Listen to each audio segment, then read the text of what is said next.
Maqaan koo Barataa Tolasaa Hirkoon jedhama. Mana barumsaa addaa Ifa Boruu sadarkaa lammaffaa magaalaa Dukamidha. Kalaqni koo inni jalqabaa akkuma agartan okkubeetarii jedhama. Okkubeetariin isaa akkuma asirratti argaa jirtan. Kun asiin sokkeettii of danda'e yookiin sokkeettii karaatti sakkaa'amu qaba. Asiin immoo kutaa inqulaalii yookiin puuphaan taa'u jalaan ni qaba. 30 hanga 60 baachuu danda'a. Kutaan addaan qoodamee fi jalaaf gubbaatti baata. Akkaataa inni fayyadamu immoo okkubeetarii nama fakkeenyaaf hindaanqoon lukkuun jechaadha. Inni nyaatti hin ho'isti hin deebiti. Irraa kaatee itti deebitee jechaadha. Akkuma sun asirratti immoo nyaata yoo hojjetama. Qursii yeroo hojjettan inni asiin ooniif ofii qaba. Inni asii banamaa inni ho'a. Sanaan booda hindaanqoon amma akkami hin nyaatti. Ho'istee irraa deemti. Nyaata barbaadachuu deemti. Akkuma sun kunis amma yeroo itti sakkaa'amu asirratti fayyadamtu as jalaa so'a. Ho'ichi galaa deemaa jechaadha. Akkuma alatti ba'us keessattis hin ba'a. Ho'aa torbee lama guyyaa 21 agaachi turuu danda'a jechaadha turtiinsaa. Sanaan booda ofuma isaanii caccabsuudhaan keessaa yaa'u.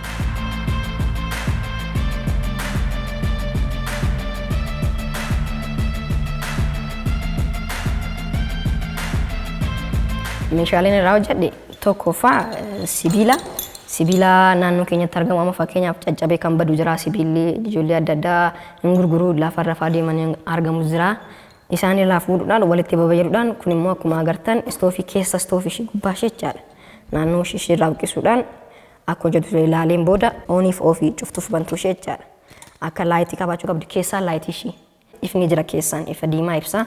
Erga jalqabeen booda ifa diimaa ibsa. Gubbaarraan hin jalqabaa jalaanis ifa diimaa ibsuudhaan eegala. Karaa keessaa jechaadha.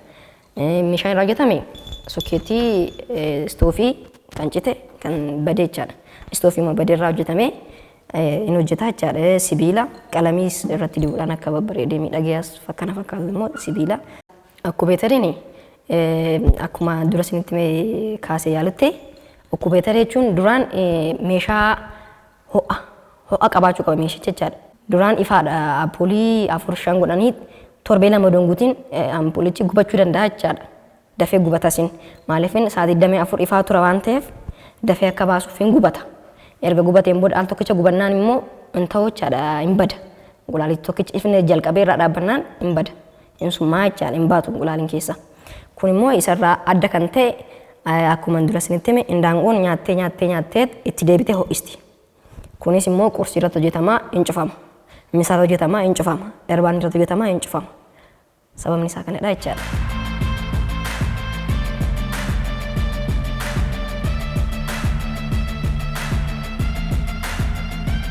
Kalaqa kanan kalaqe akkuma ifaadha duraan ifaadha waan ta'eef ifichi hin gubataa hin bada. Kun garuu hin badu jechaadha. Hin tura turtii yeroo dheeraa qaba istoofiin. Jabeenyas ni qaba turtii yeroo dheeraas ni qabaata. Kun bifa adda ta'een hojjetame. Tokkoffaa sibiila irraa hojjetame. Kutaa qaba kutaa irratti hojjetama. Kutichi jalatti 30 qaba. Guuttatee qabataa jechaadha. Akkuma dura isinitti kaasee yaalutti okkubeetarii jechuun duraan meeshaa ho'a qabaachuu qaba meeshicha jechaadha. Buuphaa akka falaffal kan godhu waan ta'eef ho'a qaba. Duraan ifaadha ampuulii 4-5 godhanii torbee lama donguutiin ampuulichi gubachuu danda'a jechaadha. Dafee gubatasin maaliifin sa'aatii 24 ifaa tura waan ta'eef dafee akka baasuuf hin gubata. Erga gubateen booda al tokkicha gubannaan immoo hin ta'u jechaadha hin bada. Inqulaalichi tokkichi ifni jalqabee irraa dhaabbannaan hin bada. Insummaa jechaadha hin baatu inqulaaliin keessa. Kun immoo isarraa adda kan ta'e akkuma dura isinitti hime hindaanqoon nyaattee itti deebitee ho'isti.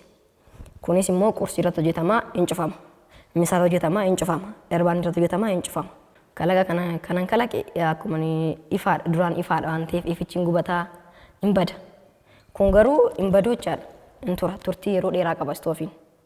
Jabeenyas ni qaba turtii yeroo dheeraas ni qabaata. Mala ammayyaatiin lukkuu akkuma ittiin horsiisan dhugumadha inni kun bifa adda ta'een hojjetame. Tokkoffaa sibiila irraa hojjetame. Sibiilichi keessatti inqulaalii 60 qabata. Keessatti jechaadha kutaa qaba kutaa irratti hojjetama. Kutichi jalatti 30 qaba. Guuttatee qabataa jechaadha. Hirruu ta'uu qabu keessaa. Gubbaarratti istoofiidha. Jalatti immoo killee qabata. Killee 30 60 qabachuu ni danda'a jechaadha. Bal'isnee hojjechuu ni dandeenya. Karuma jalaa gubbaadhaan goone kana jalaan illee daballee ho'icha akka saffisiisu gochuu ni dandeenya jechaadha. Bifa addaatiin jalaan suphinee jalatti goonee isa gubbaa istoofiin gole kun jalaan illee garee akka nama hin qabannetti keessa jala galee hojjetamuu ni danda'a jechaadha. Fageenya akkuma qabaatu ho'isaa Tempereechara digirii qabaachaadha jalatti. Gubbaarra amma baasuu fi jalatti amma baasu tokko miti. Gubbaarra guddaa baasaa jalatti immoo qabbaneessee amma maxxanu ishiitiin jechaadha.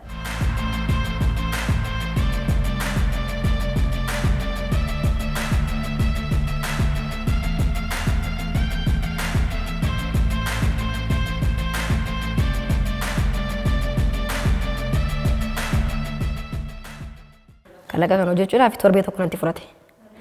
Sibiilicha bayyaduu ta'ee torbee tokko fudhate walumaa galatti. Yeroo barnootaa intoon hojjedhu yeroo dilbataa fi sanbata guddaallee nan hojjedha jechaadha. Guyyaa boqonnaa kiyya waan ta'eef guyyaa sunan hojjedha kalaqa kiyya. Akka barnootaanis nan dhiibne kalaqaanis nan dhiibne giddu galeessatti hojjedha jechaadha.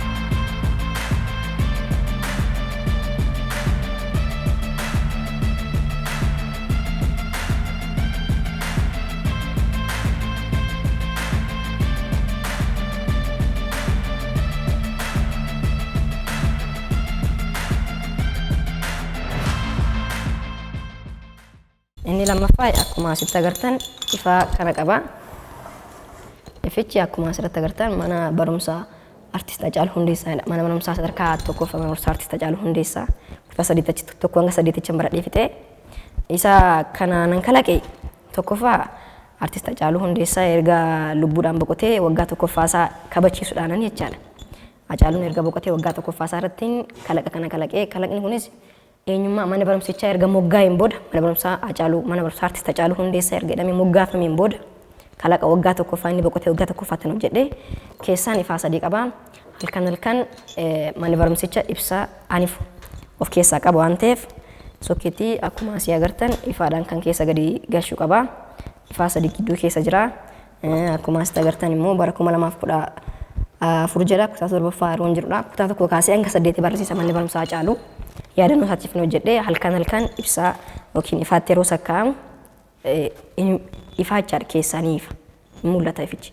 Akkuma ulaa qabu kanaan keessaan bahee ifa mana barumsaa artist Hacaaluu Hundeessaa jechaadha.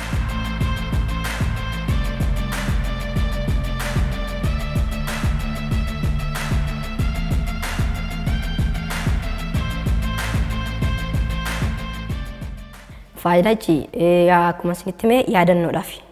Yaadannoo artist Hacaaluu Hundeessaa erga lubbuudhaan boqotee waggaa tokkoffaatti yaalii kana gaggeessee hojjedhee jechaadha.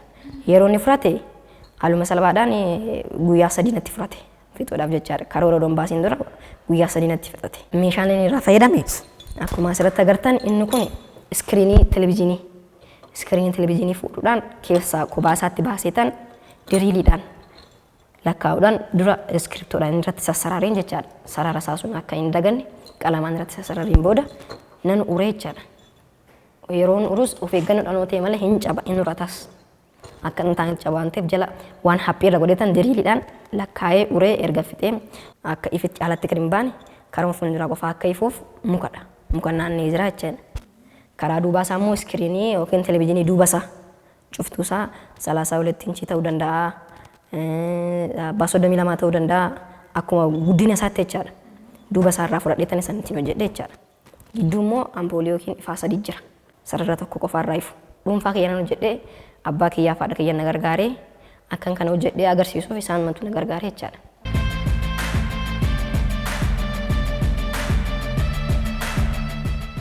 Kalaqni qoonni sadaffaa immoo istoofii yookiin ijoolleen maatiin sirriitti beekuu kana meeshaa manatti ittoo waan adda addaatiin bisheeffachuu danda'anidha. Kun immoo bifa adda ta'een dhufe.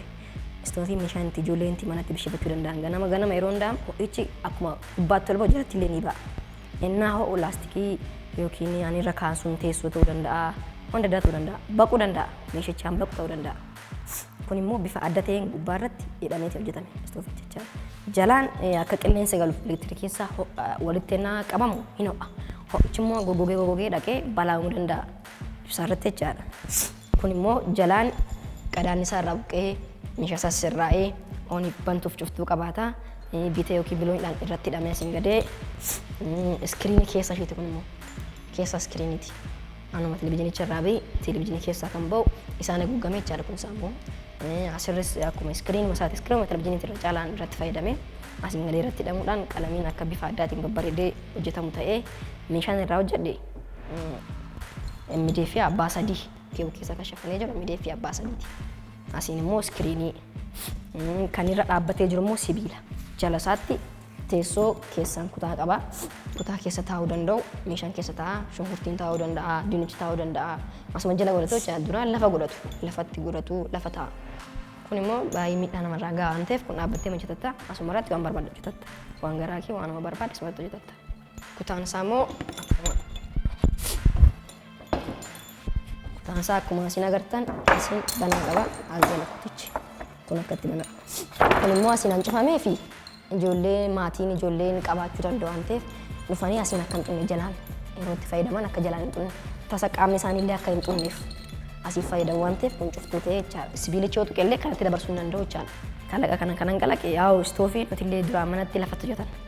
Lafatti meeshaa farrannaa kun meeshaan hin baqa jalaa baqaa jechaadha. Meeshichallee gubaa istoofichillee hin bada. Kun immoo bifa adda ta'een asuma gubbaatti fayyadamu waan garaa isaanii asumatti fayyadamu asuma jala godhatu jechaadha. Lafa taa'uun hin jiru meeshaa baqseen hin jiru ogubatillee kanumatuun buqqa'uudhaan jalaan waan garaa keenyatti fayyadamna jechaadha. Barnootaanis ani mana barumsaa artist Hacaaluu Hundeessaa mana kutaa hanga 8 baradhee qabxii olaanaa fiduudhaan mana barumsaa addaa ifa baruu sadarkaa lammaffaa magaalaa Dukam gale. Akkuma nama kalaqa kana kalaqee kalaqicha bifa addaatiin akka kalaqameeyyuu odoo barumsi hin jiraanne kalaqa kalaquu hin danda'amu. Ka'umsi barumsa. Ani jalqabe kutaa 5 jalqabe kalaqicha kanan kalaquu jalqabe jechaadha. Odoo barumsi hin jiraanne kalaquu miti alumaayyuu bahee galuun hin ulfaata yeroo ammaa kana barumsa malee hin ta'u. Kanaaf barumsi baay'ee barbaachisaa jechaadha. Barumsa malee kalaquu miti jiraachuun hin ulfaata.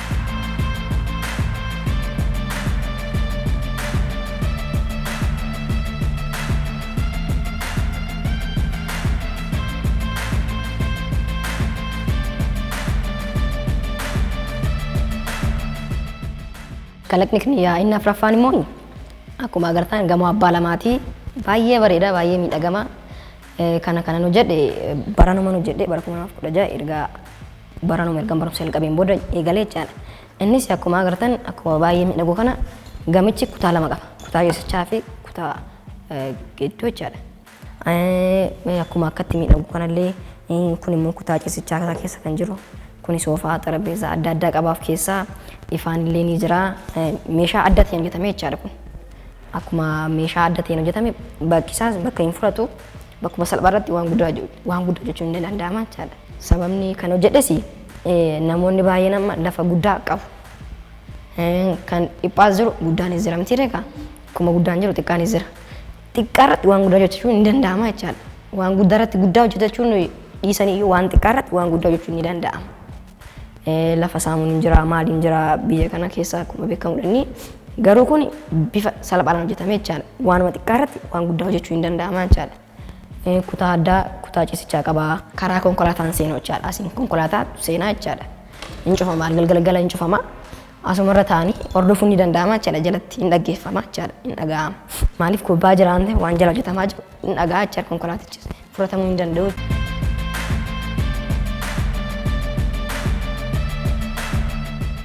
Gamoo kana nu jedhe namni amma yaadni namaa hundaa geeffamu miti reekaa. Yaadni namaa daanga'u. Lafa guddaa qaba. Lafa guddaa qaba. Garuu irratti hojjechuu hin danda'u. Inni lafa xiqqaa qabu garuu waan guddaa irratti hojjechuu ni danda'a. Inni guddaa qaba jechuurra ofii waan xiqqaa irratti waan guddaa hojjechuu ni danda'ama jechaadha.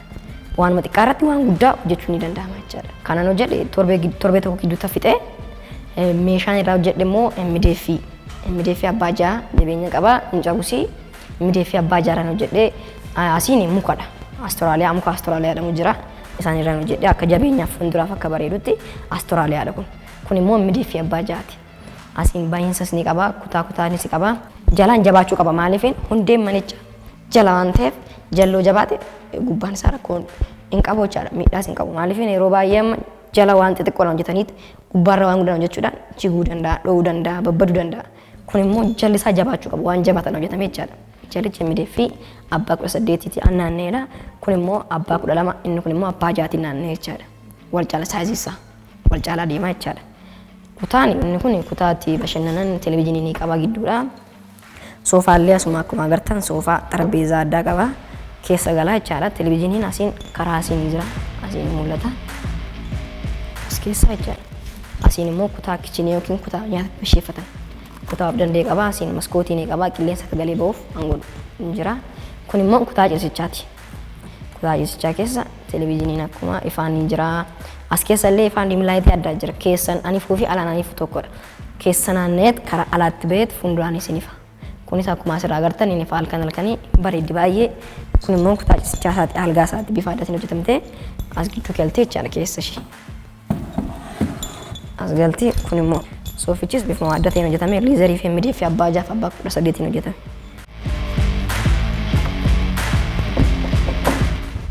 Akka yeroo keessatti ilaalan baay'ee miidhagdi. Keessi ishee jechaadha ifaan yeroo ifuufaa baay'ee miidhagdi keessi ishee. Kan immoo meeshaa naadheessi abbaa kiyya. Isatu naadheessi meeshicha ifaas elektirikii adda addaa qaba keessaanis duubaanis ni jira. Diimlaayitii illee keessaas duubaas ni qaba. Karaa baay'insaas ni qaba. Waan guddaadha. Inni shanaffaa immoo gamoo mana barumsaa artist Hacaaluu Hundeessaa magaalaa Dukam jirudha. Kan ammoo sababeeffachuudhaan kan hojjedhe Hacaaluun erga du'ee amma waggaa tokkoffaa isaallee bifa addaatiin kabajeera. Waggaa lammaffaa isaatti kun immoo waggaa lammaffaa isaatiin hojjedhe jechaadha. Hacaaluun boqotee waggaa lammaffaa isaatti. Kun gamichi mana barumsaa Hacaaluu Hundeessaa agartanii laattan gamoo abbaa sadii qaba. Keessaa jechaan kutaalee qaba. Kutaalee sadii qaba gubbaarraanis jalaanis inni jalaallee. Fuulduraan immoo alaabaa yookiin ibsituun fuuldura jira. Asiin karaa ba'iinsaa ni jira. Karaa gubbaatti gara olitti ittiin ba'an. Gubbaan immoo bishaan kan buustu lafatti. Kondiitee jechaadha isheen ni jirti. Karaa duubaallee fooddaallee ni qaba. Bishaan kan buustu ni jira. Kun immoo kana fakkaata.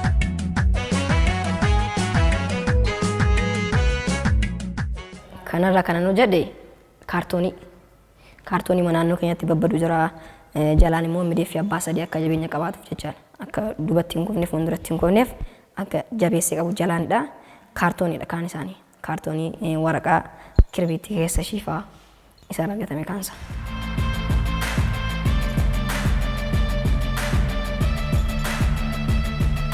Kalaqni kiyyanni jaaffaan kun akkuma agartan yaadannoodha. Kunis yaadannoo waggaa 3ffaa artist Hacaaluu erga du'ee boqotee du'aan boqotee waggaa 3ffaa isaa ilaalchifachuudhaan hojjedhe. Akkuma beekamu Hacaaluun erga boqotee lubbuudhaan waggaa 3ffaa isaati. Kun immoo Hacaaluun baay'ee nama bashannansiisa. Gootadha. Goota ilma Oromooti. Akkuma beekamu haati isaas abbaan isaas nuuf gootadha jechaadha. Hacaaluu jechuun nama kakaasaa. Hacaaluu jechuun jechaan hin ibsamu. Nani hima qabda seena ajima.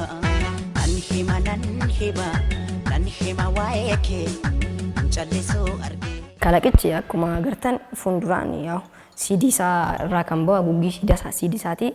Asirratti immoo CD isaa maalii mallisaa kan jedhu. Kun immoo Hacaaluun isaati.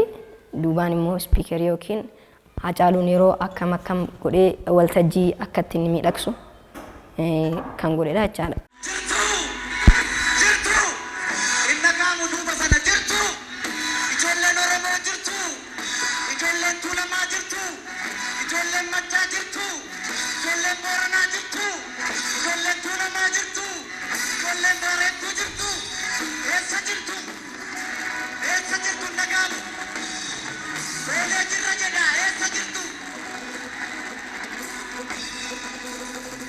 Sagaleen kun akka dhagahamu nan taasise duubaan spiikeriidha. Spiikerii lama jira. Boordii yookiin ancabe keessaa kan bahu jira. Boordii jechuun amma yeroo teeppiin adda addaa ni caba. Hojjechuu dida waan ta'eef erga inni caccabee badeen booda boordicha keessaa baafachuudhaan akka hojjetu gochuun ni danda'ama jechaadha. Asiin chaarjarii ni fudhata. Filaashis, meemooris, konneektii, poliitisiis ni fudhata. Kun immoo dhakaa isaati yookiin paawar baankii isaati. Ofirratti kuufata. Dhakaa ofirratti kuufatee qabata jechaadha chaarjarii. Asiin bamtuuf cuftuullee ni qaba ofiisaarraa jechaadha. Kan irratti hojjetame immoo mukarratti hojjetame mukarratti akka qabatee taa'uuf. Asuma ta'a waan ta'eef osoo hojjechee spiikeriin sagalee jijjiira waan ta'eef akka hin jijjiirre kan godhu qaba jechaadha.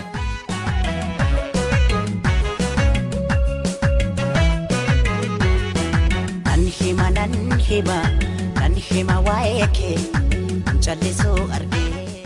Namni yeroo baay'ee amma istoofii mafaayyuu waan xiqqoon gubate hin gurguru. Gatii muraasatti gurguru. Garuu gurguruudhaan dura hin sirraa. Waan salphaadhaan sirraa'uu danda'a. Wanti nam tolchee ta'e yookiin anuma maruun ta'e nam tolchee ta'e waan hin hojjetamne hin jiru. hundumtu bira ga'ama jecha hin danda'amas hin hojjetamas. Anumti amma yaada guddaallee ni qaba. Yeroo dhiyootti kalaqa guddaa yaadaan waan hin qabuuf meeshicha dhaabbanni na gargaaru yoo jiraate manni barumsaa sun na gargaare meeshaa kalaqa guddaa kalaquudhaaf hin jira kalaqes hin tan agarsiisaa jechaadha. Barnootis kalaqes walumaan deemaa jechaadha. Oo hin deeman nan danda'aadhaan uma deemama. Ani waan lama qofa doonte waan sadi afur wajjin barumsa wajjin deemsisaa jechaadha. Waan hin danda'amne hin jiru jecha nan danda'a.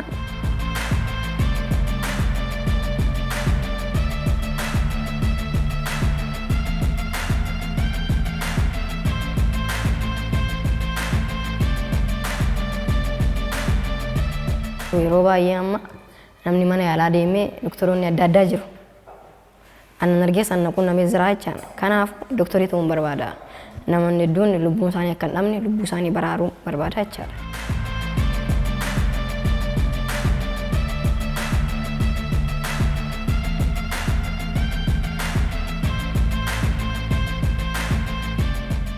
Waraqaa ragaa kana anan argadhe magaalaa Wanjii irratti.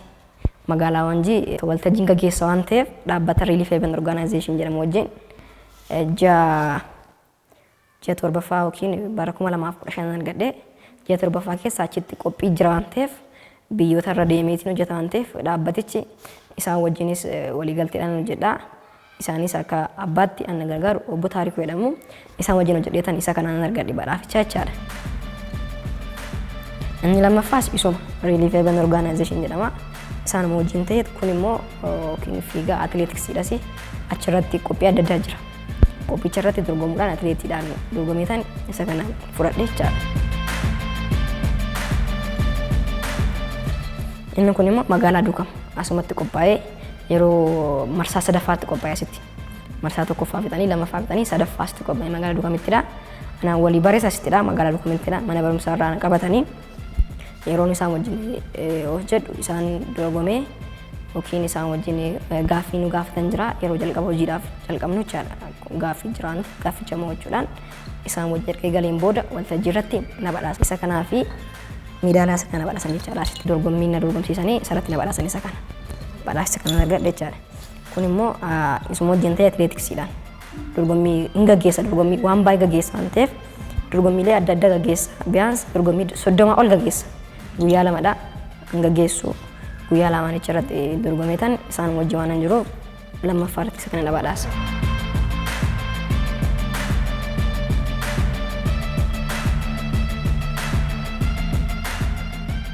Gama ispoortiitiin fudhadha. Inni erga inni jalqabee innis waggaa 4 guuteera. Dura magaalaa Duukamii fakkaachaa ture. Amma immoo magaalaa erga Bishooftuu wala galteen booda magaalaa Galaan Siiti jedhamuudhaan kan beekamu isaa wajjin hojjechuu jalqabee. Akkan kana ga'ullee kan naa godhe leenjisaa kiyya mililuudha. Guddaan isa galateeffadha isaallee maatii isaallee jechaadha. Kun immoo akkuma agartan asittidha. Magaalaa Duukamitti waggaa lammaffaa kiyyattan badhaafame kana erga ispoortii jalqabee atileetiksii jalqabee waggaa lammaffaa magaalaa Duukamitti leenjii fudhachuudhaan. Leenjichi immoo asuma magaalaa Duukamitti kan gaggeeffame akkuma atileetiksiin jirus hin jira waan ta'eef qophiin adda addaa jira. Magaalaatti waamamuun ni jira. Bakka hedduu jira waan ta'eef isa immoo barumsa isaa tifsiisuudhaan barsiifachuudhaan barachuudhaan akka leenjisaa ta'uu ni danda'a jechaadha. Badhaasicha jira waan ta'eef barumsa fixuudhaan sadaffaadhaan fixee asumarratti isaan na badhaasan magaalaan Duukam badhaasa na badhaasanii jechaadha. Inni kun magaalaa Finfinneetti gaggeeffame.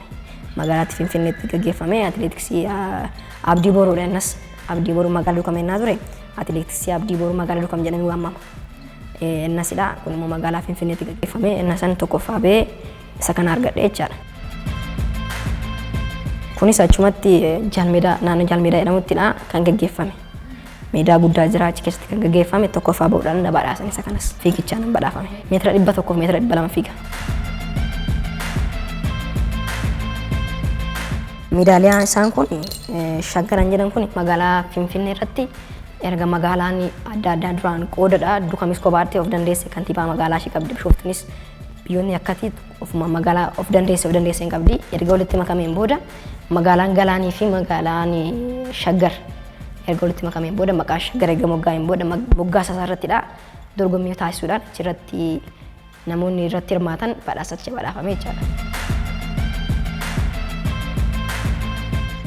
Inni kun immoo magaalaa Finfinneetti qophaa'ee dorgommiidha atileetiksiidha. Meetira 100 meetira 200 irratti hirmaadheetan tokkoffaa godhan fudhadhee jechaadha isa kana. Inni kun immoo magaalaa Bishooftutti qophaa'e. Magaalaa Bishooftutti qophaa'e tokko hanga 3 kan badhaasan yeroo ta'u tokkoffaa godhan argadhee jechaadha. Inni kun magaalaa Wanjiitti qophaa'e magaalaa dhaabbata Relief Event Organization jedhamutu isaan qopheesse. Isaan qopheessuudhaan tokkoffaa godhan isa kana argadhee jechaadha. Inni hojjennedhaan wanti hin hojjetamne hin jiru biyya lafaa kanarra hojjechuus ni danda'ama. Mudannoonis hin jira.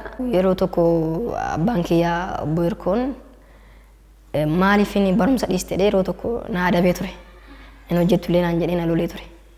Sababa suniin yeroon itti mee fakkeenya isaatti agarsiisee waan hunda jedhu finaan jedhee na jajjabeessa. Irra caalaan na jajjabeessu obbo Hirkoo yookiin abbaa kiyyaadha jechaadha. Maatiin yeroo baay'ee daa'imman barumsa qofaa jedhu. Barumsa hordofii barumsadhaan nama baasuuf jechuu danda'u. Biyya lafaa kanarra carraa hedduutu jira. Barumsaanis yoo baate wanti biraallee ni jira. Hojii mataa dhuunfatanii jechuun ni danda'ama jechaadha. Kanaafuu daa'imman maatiinis gargaaruu qaba. Irra caalaan maatiin gargaaruu qaba. Jajjabeessuu qaba. Hojjedhu wanti hojjetamee hin jiru jedhanii yeroo jajjabeessanii maatiin ijoolleen hojjetu. Ijoolleen sammuun isaanii waanuma itti man qabata waan ta'eef hojjechuu danda'u. Hin hojjetus jedhanii nama manaa jechaadha. Daa'immaniif kanan dhaamu kalaqa yaada sammuu keessa jiru kalaqaan jedhaan. Yaala wanti yaallamne hin jiru. Yaallamnaanis wanti hin taane hin jiru. Kanaafuu yaalaan jedhaan kalaqaan jedhaan.